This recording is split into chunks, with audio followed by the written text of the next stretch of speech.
¿qué tal amigos? Buenas tardes, bienvenidos a un nuevo episodio de La Tortuga Literaria.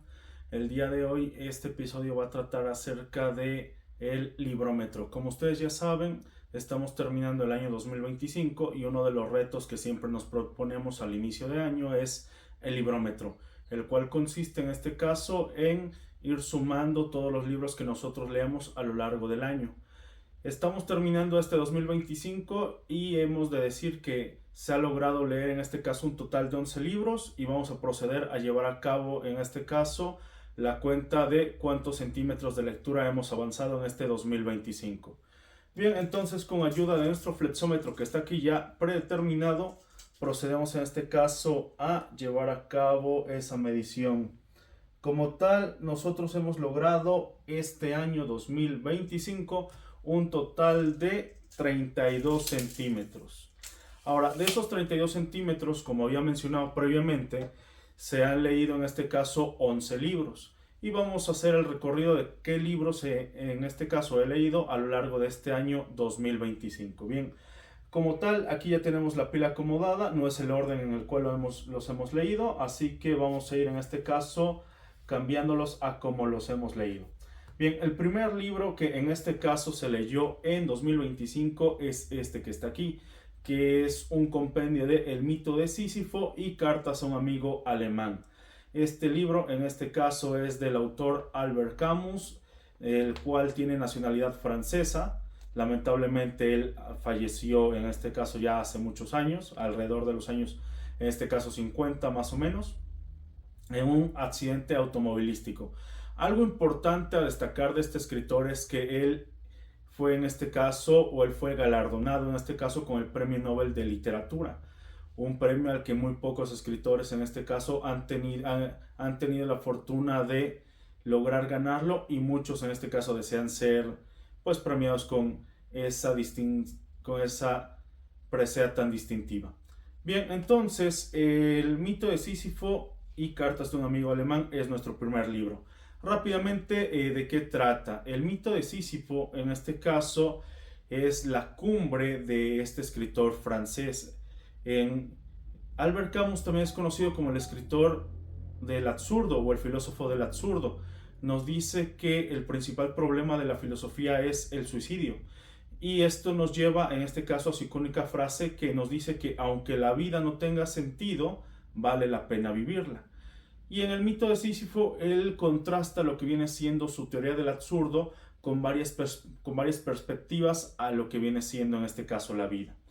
De ahí el segundo compendio que está integrado en este libro es Cartas a un amigo alemán, en el cual como tal él asume su nacionalidad francesa para que desde este punto de partida él escribe en este caso a la comunidad alemana, concentrándola en un personaje imaginario que es su amigo alemán, en el cual él deja en este caso descargar todos sus sentimientos de lo que él en este caso vivió de la Segunda Guerra Mundial a través de su perspectiva de cómo en este caso iba viviendo el día a día, qué dificultades iba encontrando y cómo es que él desde su perspectiva analizaba en este caso la distorsionada filosofía alemana y así como la ideología alemana, y cómo había en este caso eso llevado a pues lo que todos conocemos como la Segunda Guerra Mundial y lo que aconteció en ese periodo de la historia.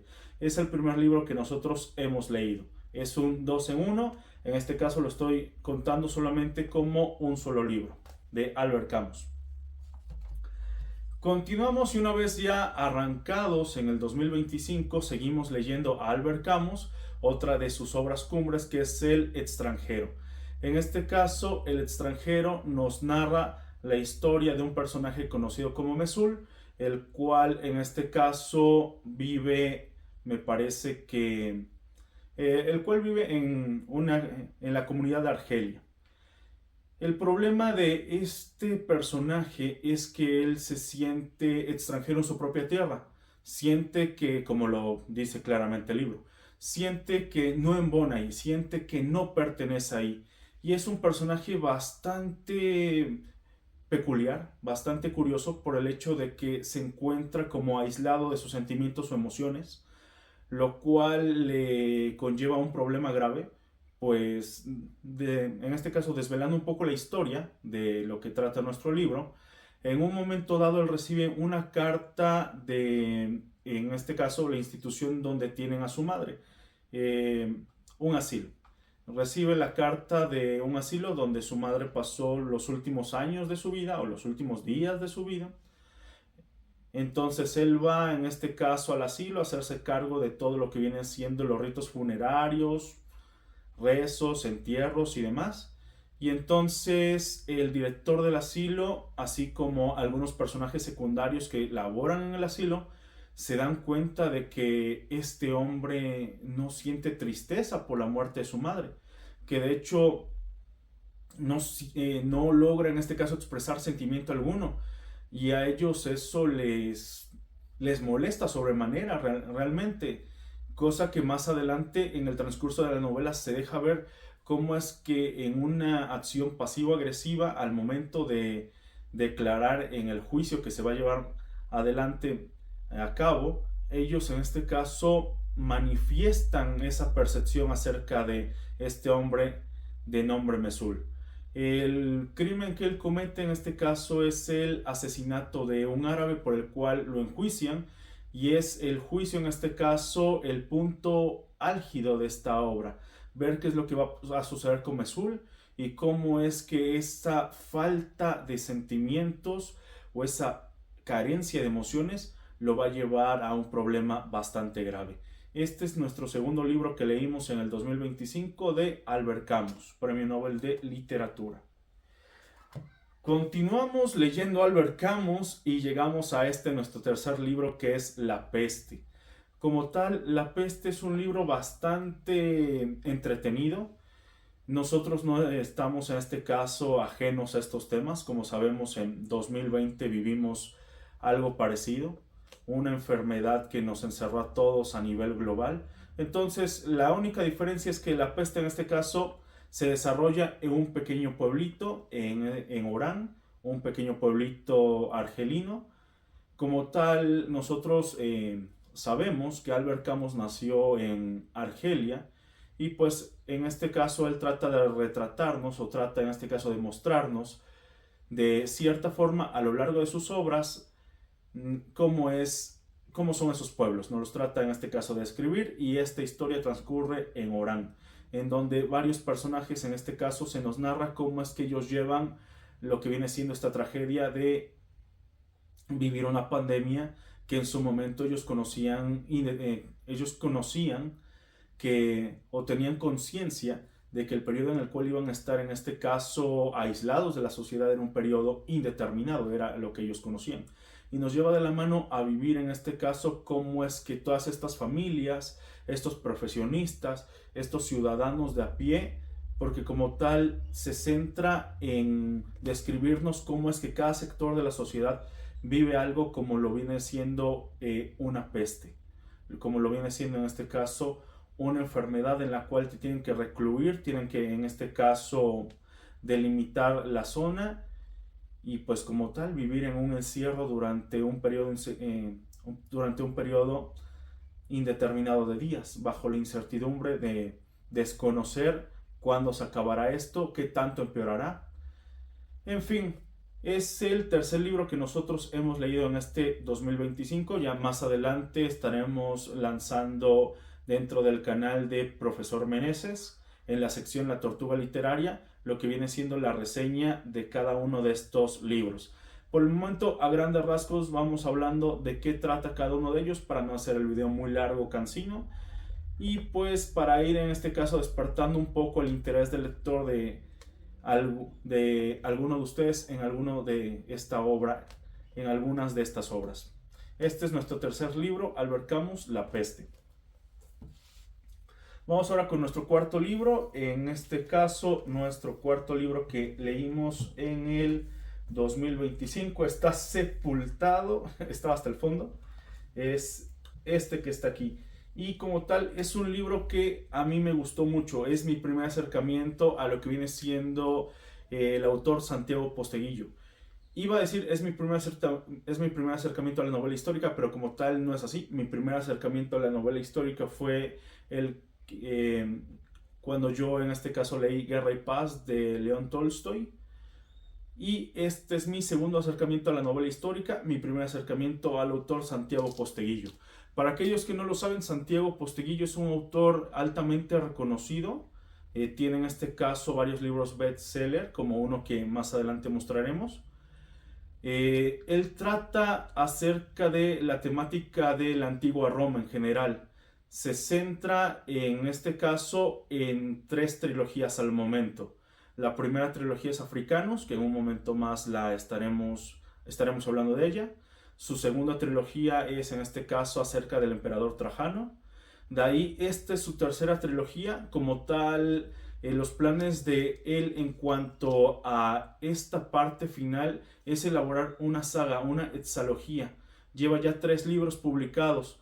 Este es el primero de ellos, de Yo soy Roma, en la cual nos narra los primeros años de la vida de Julio César, en el cual narra en este caso la infancia de Julio César, la influencia que tuvo su tío Cayo Mario sobre la adolescencia de Julio César, cómo es que en este caso Julio César se enfrenta al dictador Sila y sobrevive a ello, lo cual en este caso históricamente era considerado como una pena de muerte.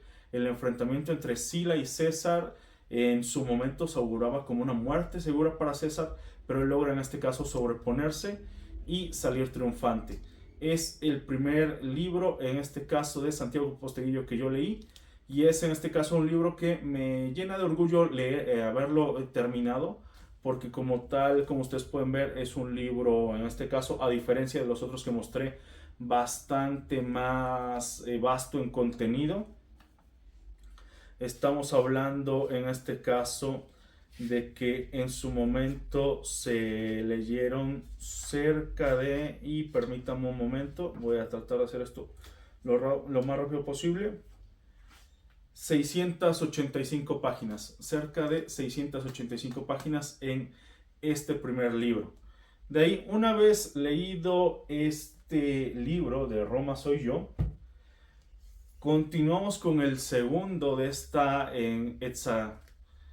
saga o hexalogía, donde el segundo libro de esta saga es en este caso Maldita Roma, en el cual nos muestra los sacrificios que tiene que hacer Julio César para llegar al poder, y cómo es que en este caso los senadores Optimates empiezan a ver a Julio César ya con ojos de peligro.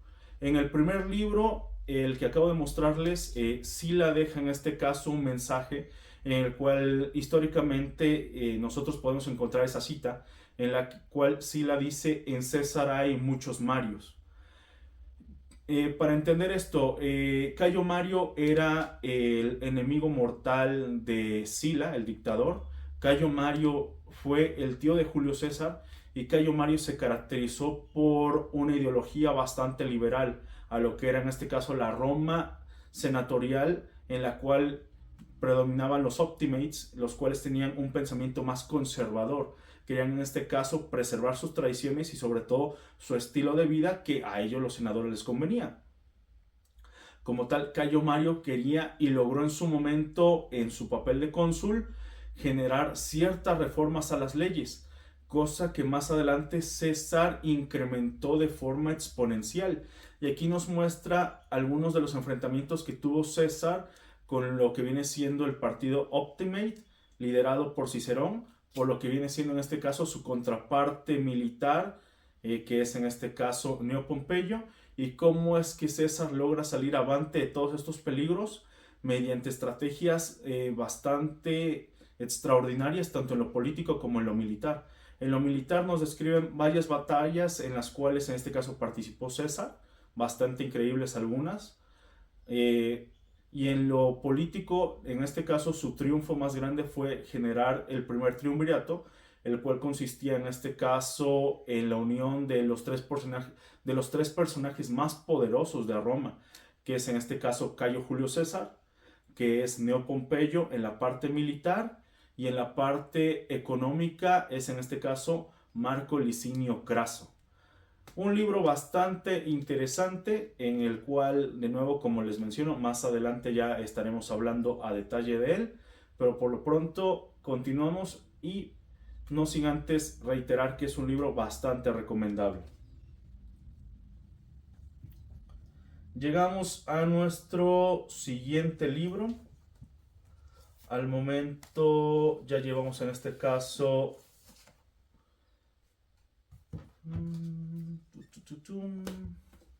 5 libros leídos.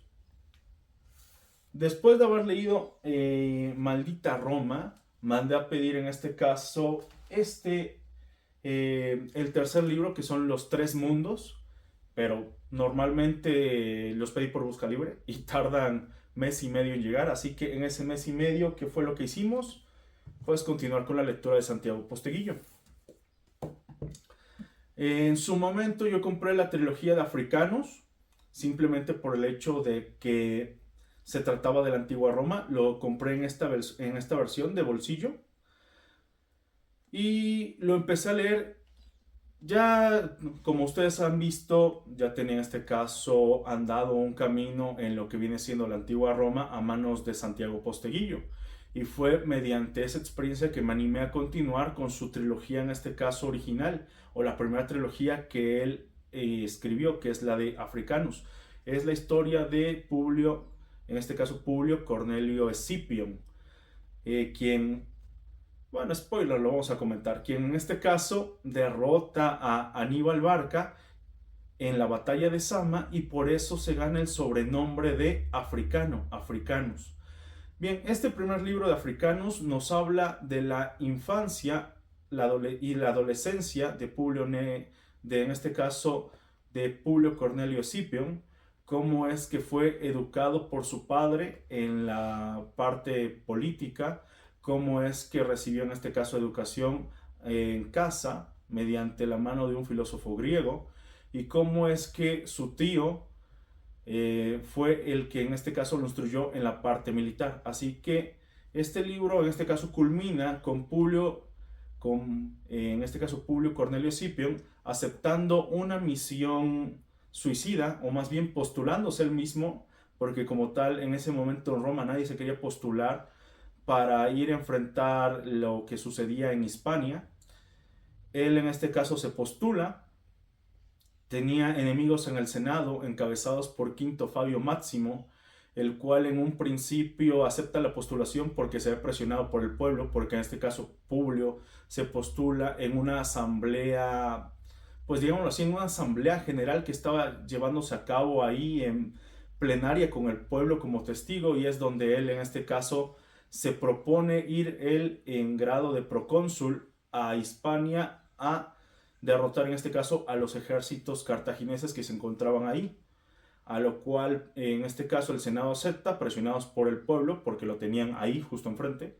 Ya más adelante, con las aguas calmadas, al otro día, no pasaron ni 24 horas, y en este caso el Senado cita a Publio Cornelio Escipión a comparecer ante ellos, y pues encabezados por el Príncipe Senatus, que es el senador más longevo, que es Quinto Fabio Máximo, en ese entonces un anciano de cerca de 70 años, el cual ejercía una fuerza política bastante grande en Roma. Era en este caso el personaje más poderoso del Senado a pesar de su edad. Y él le dice a Publio Cornelio Escipión que no, que iban a retirar en este caso su cargo de procónsul y que él no iba a ir a Roma. Tras una batalla en este caso ahí dialéctica entre lo que viene siendo Publio Cornelio Escipión y Quinto Fabio Máximo, en esa batalla de argumentos se logra imponer Publio Cornelio Escipión y logra en este caso ir a Hispania, solo que con una única condición, en la cual en este caso Quinto Fabio Máximo logra retirarle el título de procónsul, y en este caso también logra retirarle lo que viene siendo el derecho a festejar. Y ese es nuestro libro, que en este caso es nuestro sexto libro. Una vez habiéndonos dado cuenta de que La saga de africanos me gustó, entonces decidí ir por los libros de pasta dura, a pesar de ya tenerlos en pasta blanda, en edición de bolsillo. Rápidamente, como tal, la única diferencia es en el tamaño y en el componente de la pasta. Fuera de eso, tiene las mismas páginas y el mismo contenido, una versión respecto a la otra. Entonces tenemos aquí de Santiago Posteguillo las legiones malditas. Bien, como iba diciendo, llegamos entonces a nuestro séptimo libro, que es en este caso Las Legiones Malditas, que es la continuación de la trilogía de Africanos. Aquí en este libro nos habla, o la historia se centra en cómo Publio Cornelio Escipión trata en este caso de convencer al Senado de Roma de que deben de llevar ellos la guerra a África y no en este caso centrarse en solo defenderse de Aníbal y su asedio a lo que viene siendo Roma o al territorio en este caso italiano. Como tal, la idea en este caso es de que una vez que Aníbal ha vencido en la batalla de Caná, en la cual se enfrentaron 8 legiones contra él y solamente 2 sobrevivieron, la idea que manifiesta Publio Cornelio Escipión es de que ellos también deben de llevar la guerra, en este caso al norte de África, a Cartago, para que de esa forma Cartago se sienta abrumada y en este caso recurra a Aníbal Barca y de esta forma él deje suelo italiano. Una decisión bastante difícil de tomar por parte del Senado de Roma porque se entiende en este caso el miedo, el pánico y el terror que le tenían a Aníbal. Pues una vez que él resultó vencedor de Caná, pasó a, en este caso, a decidir no asediar Roma directamente, sino a conquistar los territorios del sur, que es en este caso Capua, para posteriormente ya plantearse el asedio a Roma. Y Roma lo que hizo en ese momento fue dividir sus legiones. Una legión más las legiones urbanas que tenía, que son 2. Una legión la decidió en este caso concentrar y sumarla a las legiones urbanas para defender Roma y la otra legión la mandó a Capua.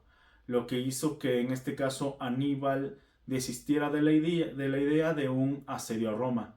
Eso, y según nos narra el libro, en este caso una tormenta de varios días que imposibilitó un enfrascamiento final entre lo que era Aníbal Barca y en ese entonces las legiones romanas.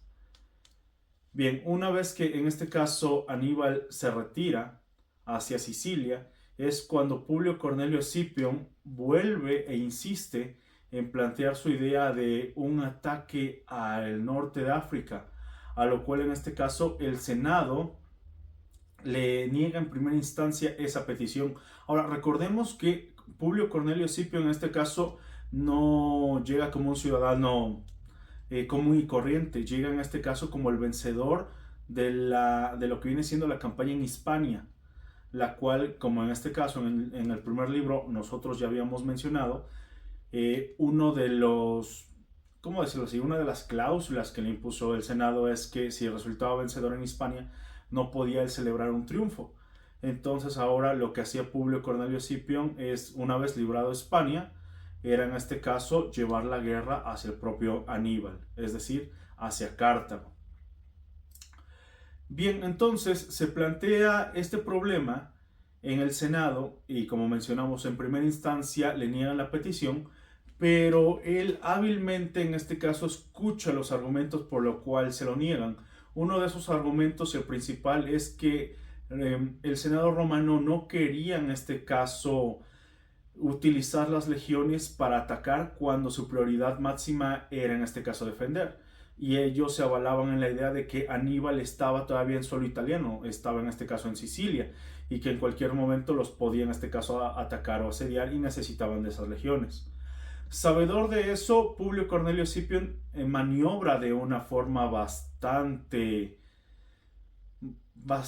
estupenda, es decir, maniobra de una forma genial, es una genialidad lo que hace, una genialidad política, pues sabedor de esos argumentos, entonces él esgrime un nuevo argumento y dice, está bien, no me des las legiones que tienes para defenderte, pero entonces dame las legiones que están desterradas que es la legión quinta y sexta, sobrevivientes de la batalla de Caná.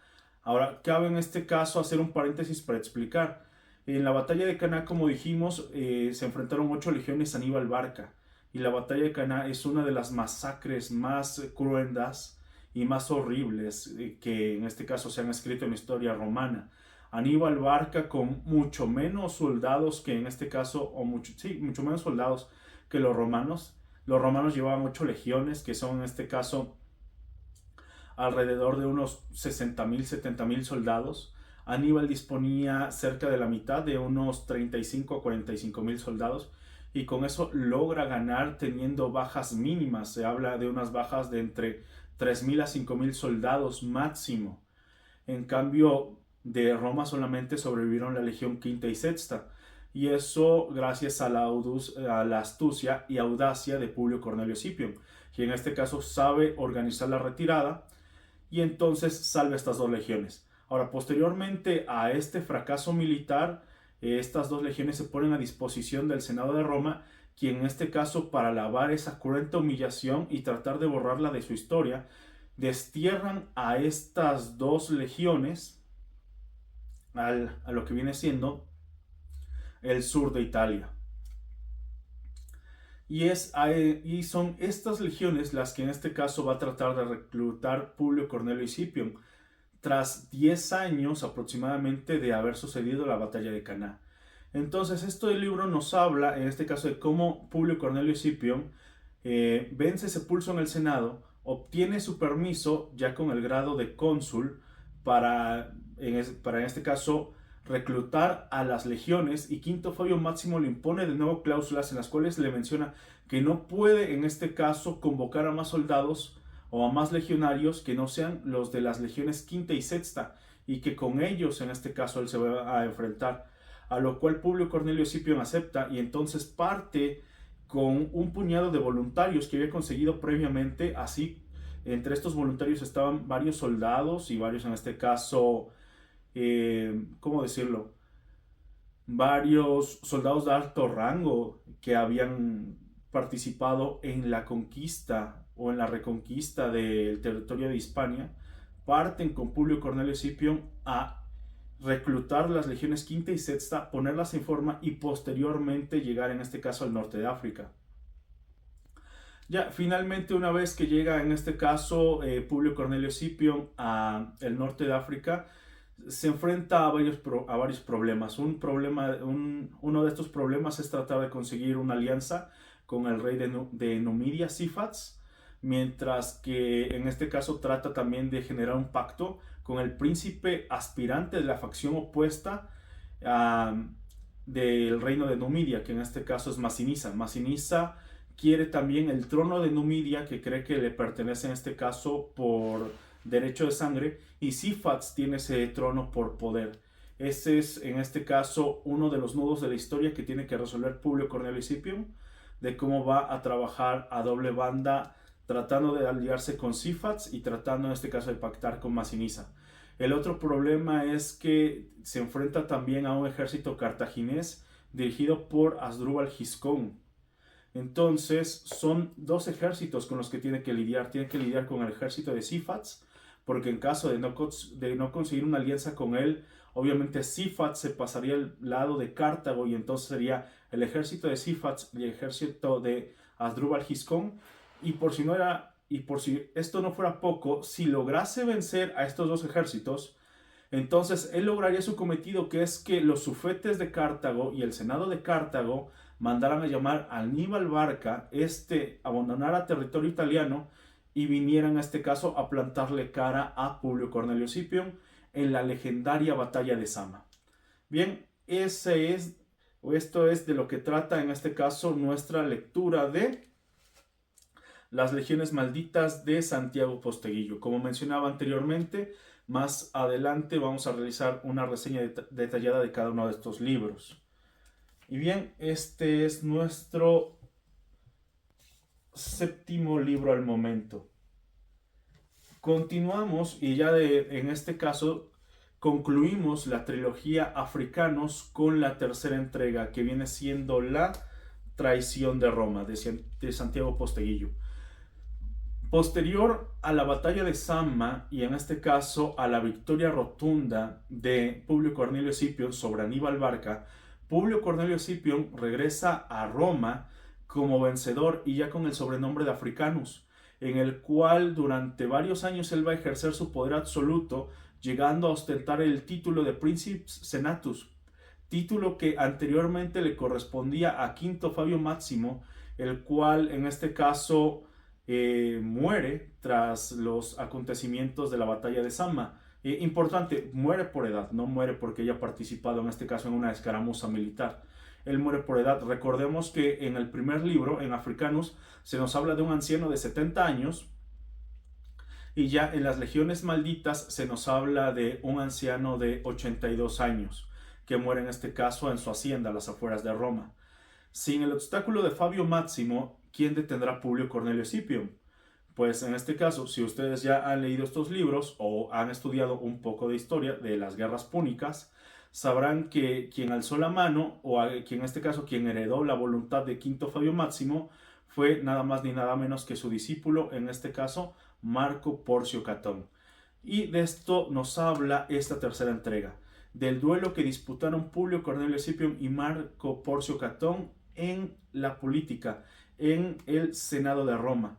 Y cómo es que, por el título nos deja ver, cómo es que en este caso, de cierta forma, Catón se impuso al héroe militar de lo que viene siendo la antigua Roma.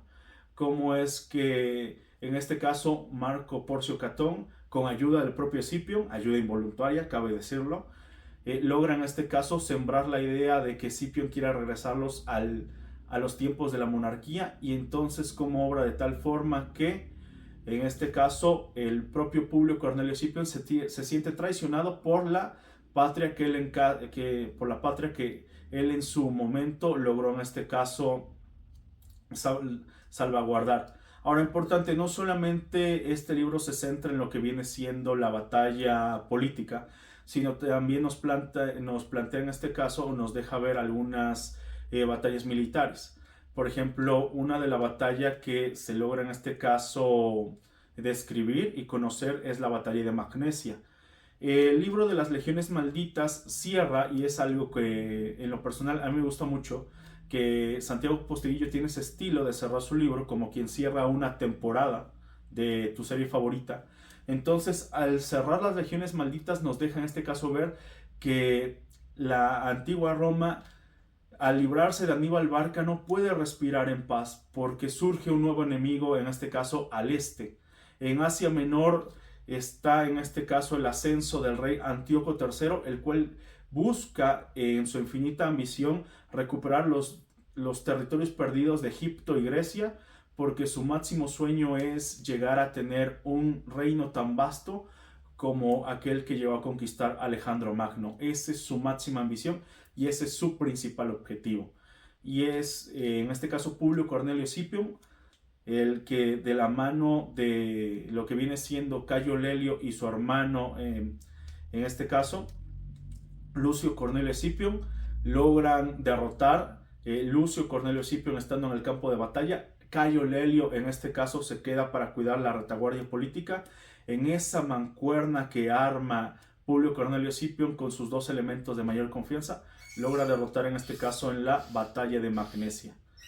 Bien, entonces eso es a grandes rasgos de lo que trata nuestro libro, que es en este caso el octavo libro que nosotros leímos en este 2025. Y con eso estamos culminando la trilogía de Africanus.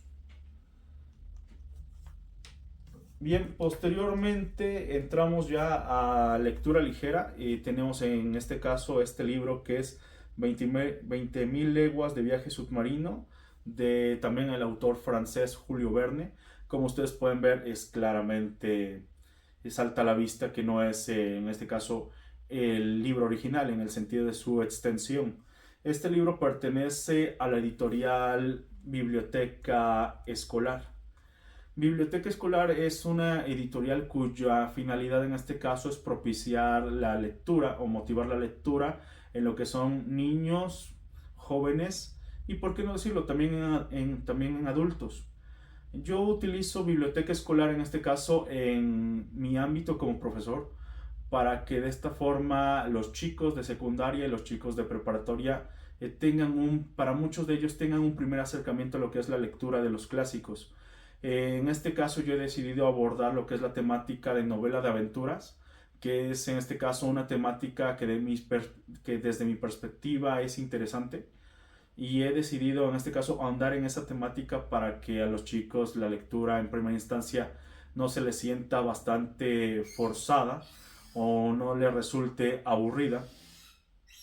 Como tal, a grandes rasgos, ¿de qué va nuestro libro? Nuestro libro en este caso comienza la historia al describirnos que varios marineros han avistado, según ellos, una criatura extraña, una criatura submarina de gran envergadura, la cual en este caso emite ciertas luces fluorescentes, las cuales en este caso llaman bastante la atención de ellos.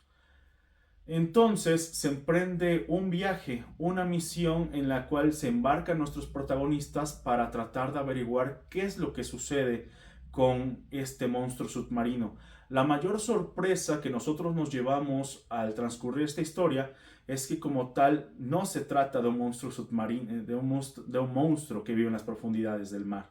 Se trata como tal de un submarino de avanzada tecnología para la época, el cual en este caso es dirigido por el Capitán Nemo. Así es, escucharon bien, el Capitán Nemo. Yo sé que varios de nosotros al escuchar ese nombre viene a nuestra mente el pez payaso de lo que viene siendo la película de Disney, pero no. En este caso el nombre Nemo en lo que viene siendo la historia de la literatura se cierne primero sobre el nombre de este valiente capitán, el cual es el capitán del submarino conocido como el Nautilus. Bien, ya para ahondar más en ello, vuelvo a repetir, más adelante estaremos haciendo las reseñas de nuestros libros y hablaremos a fondo de cada uno de ellos. Entonces, ya para finalizar esta parte, nos quedan todavía 2 libros por los cuales hablar. Reitero la importancia de esto. Si en este caso alguno de ustedes está interesado en que sus hijos desarrollen el hábito de la lectura, les recomiendo estos libritos de biblioteca, en este caso escolar. Son libros de fácil lectura, son bastante amenos. Les voy a mostrar rápidamente. Traen en este caso imágenes. Como pueden ustedes apreciar, la letra no es muy grande. Y al final, en este caso de la lectura, trae algunas actividades complementarias, como son en este caso cuestionarios, baterías de preguntas de verdadero y falso, preguntas de reflexión, así como otras actividades para que nosotros en este caso rescatemos las ideas principales de la lectura que acabamos de desarrollar. A mí me ha gustado mucho trabajar con estos libros y como en este caso les menciono, no solamente en este caso lo he utilizado para lo que vienen siendo mis alumnos de de secundaria y lo que viene siendo de preparatoria, sino también ya he comenzado en este caso a utilizar estos libros en su versión infantil, que vendría siendo en este caso la versión para primaria baja, para en este caso tratar de inculcar el hábito de la lectura a mis propios hijos. Bien, ese es nuestro, en este caso, 9º libro. Llegamos a nuestro 10º libro. Aquí volvemos a regresar en este caso con nuestro escritor francés Albert Camus, en este libro que es El verano, bodas y la caída. Como tal, es un libro bastante interesante. Otra vez es un compendio de 3 obras de Albert Camus. En particular, debo decir que, el compendio que más me ha llamado la atención de este libro es el último, La caída, en el cual nos habla de un hombre el cual ya está, por así decirlo, viviendo sus últimos días.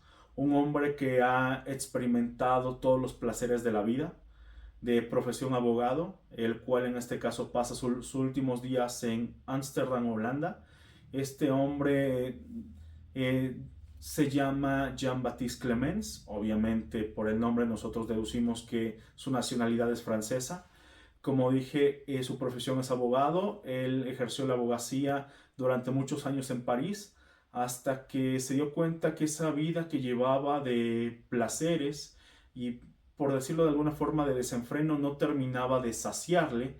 Y es de esta manera que él, en este caso, emprende un viaje de autodescubrimiento, por decirlo así, que lo conduce a llevar, en este caso, la parte final de su vida en Holanda.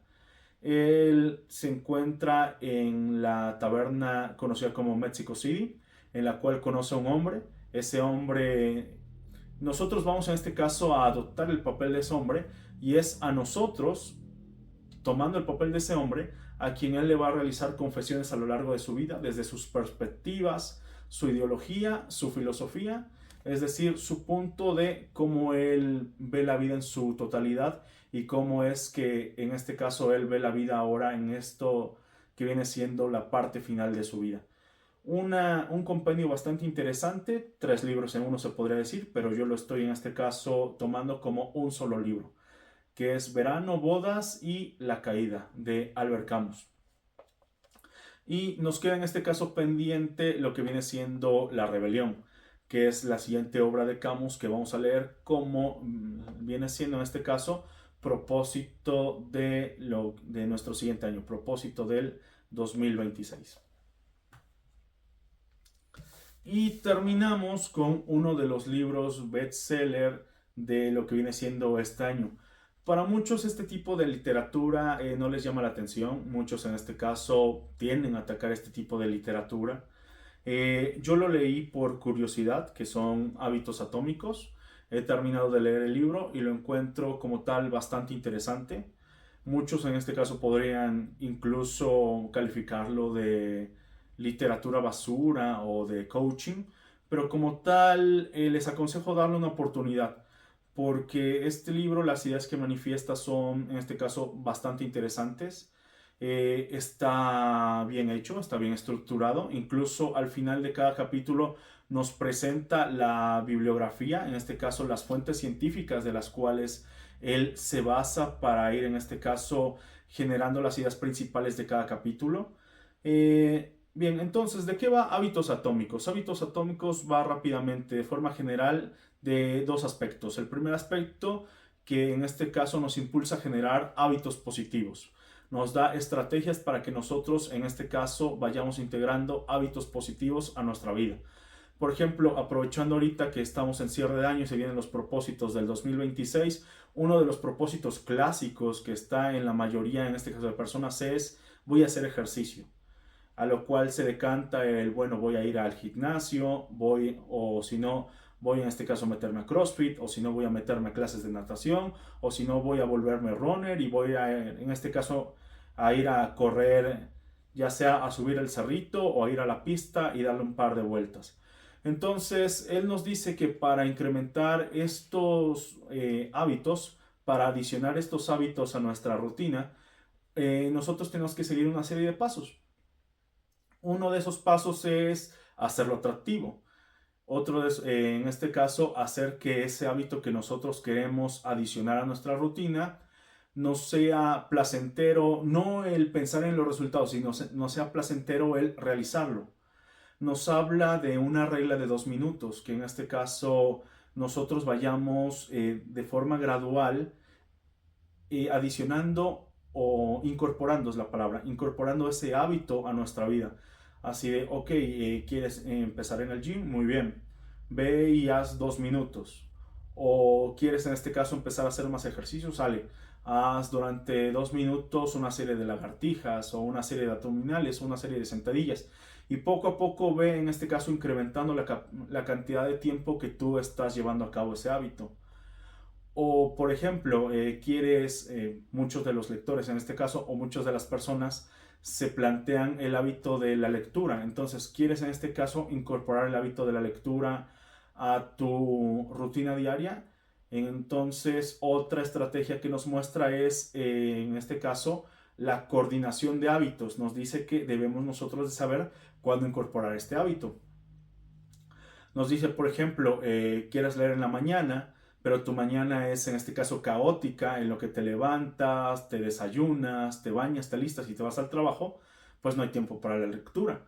Entonces tú tienes que buscar en este caso cuándo es el momento óptimo para realizar este hábito, digamos, y seguimos en este caso haciendo hincapié en el hábito de la lectura. Digamos que en la noche ya tu rutina es más tranquila, es más relajada, tienes tiempos muertos, ok. Si yo sé que inconscientemente estoy de 8 a 9 en el celular, porque he detectado que ese es mi hábito, que ya a las 8 dejo en este caso dejo mi rutina o la exigencia de mi día a día se vuelve en este caso más relajada a esa hora y empiezo entonces a gastar ese tiempo en el celular, pues puedo administrar. Puedo en este caso reducir el tiempo del celular. Si voy a estar una hora, a estar en este caso media hora y media hora para lectura. Y ahí de nuevo entra la regla de los 2 minutos. No voy a ir de golpe a leer media hora de un libro. O tal vez sí, si es que en este caso ya tengo práctica o no soy un lector principiante. Pero en caso de que lo sea, otra vez, la regla de los 2 minutos se incorpora ahí. Comienzo a leer en este caso 2 minutos, una página, y vamos a ver cómo en este caso el que nosotros vayamos realizando esa acción paulatinamente va a conllevar en un incremento de ese hábito y en la formación de ese hábito. Ahora, finalmente nos habla de que un hábito no se forma en este caso por cantidad de tiempo. Yo puedo estar leyendo todo un mes, sino se forma por la cantidad de repeticiones. Es decir, yo puedo estar leyendo la primera semana una página, la segunda semana 5 páginas, la tercera semana 10 páginas y así, ir incrementando gradualmente, y es la forma en cómo en este caso se va generando el hábito. Y en contraparte, el otro aspecto general es el eliminar hábitos dañinos. En este caso, evitar hábitos perjuiciosos, hábitos malos para nosotros. Y de nuevo, es básicamente la regla inversa. Se hace el hábito poco atractivo, se hace que el hábito en este caso no sea difícil de conseguir, o se hace que el hábito no sea imposible de llevar a cabo. Mediante esa serie de estrategias nos plantea de nuevo el cómo incorporar hábitos positivos y el cómo en este caso eliminar hábitos negativos. A grandes rasgos es de lo que trata en este caso el libro. Como les digo, es un libro desde mi perspectiva bastante interesante. Está documentado en fuentes científicas, en estudios en este caso de psicología, en estudios de neurociencia, por mencionar en este caso algunos estudios sobre los cuales está fundamentado este libro, bastante bueno. Y es así como llegamos a nuestros 11 libros que hemos leído este 2025. Si ustedes han llegado hasta aquí, les agradezco que me hayan acompañado durante este tiempo para culminar lo que viene siendo nuestro reto lector del 2025, que es el librómetro.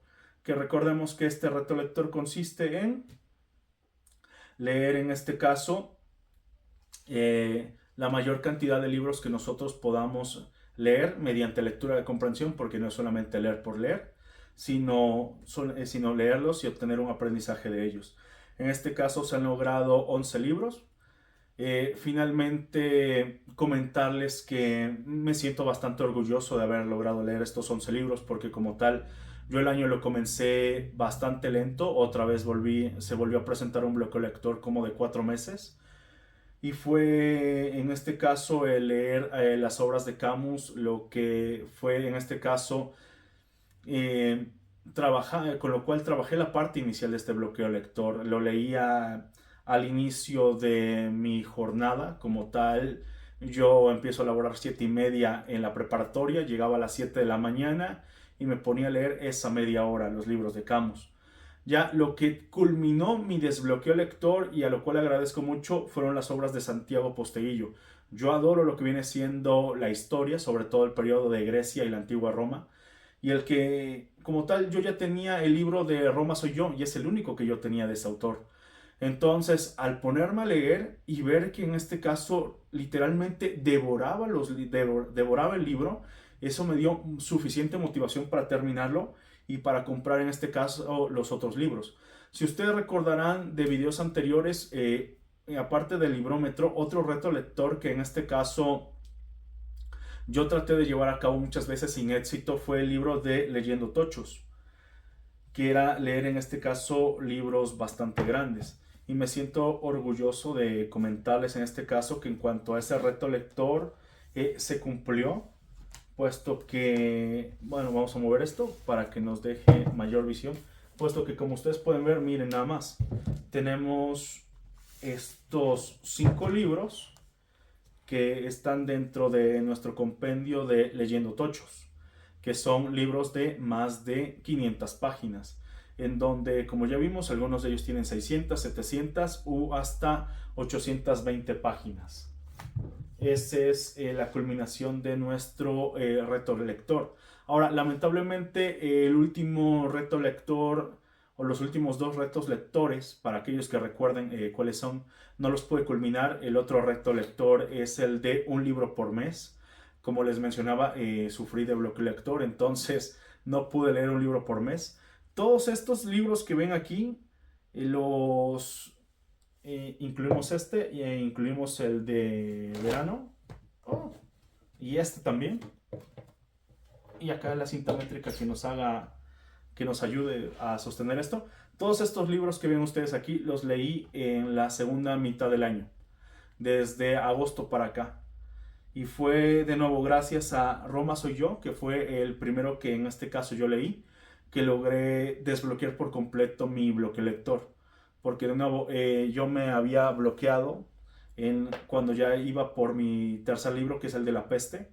Lo leía muy de vez en cuando, pasaron incluso semanas en que yo ya dejé de leer, semanas que incluso llegaron a tornarse como en 2 meses, porque como tal el bloqueo lector en este caso era irregular, hasta que, lo menciono, esas semanas se convirtieron en 2 meses, 2 meses y medio, y fue hasta que caí en este libro, que es Roma Soy Yo, que lo tenía ahí guardado en mi biblioteca personal, que desbloqueé eso, y entonces yo empecé en este caso a leer todo lo demás. Ahora, algo bastante genial que me pasó, y permítame contarles, es que cuando yo tomé, cuando yo tomé este libro, que es el de 20.000 leguas de viaje submarino, que es el libro que están leyendo mis alumnos, o terminaron de leer ya algunos de ellos, yo lo leí en este caso en 3 días, a lo mucho, 2 días y medio.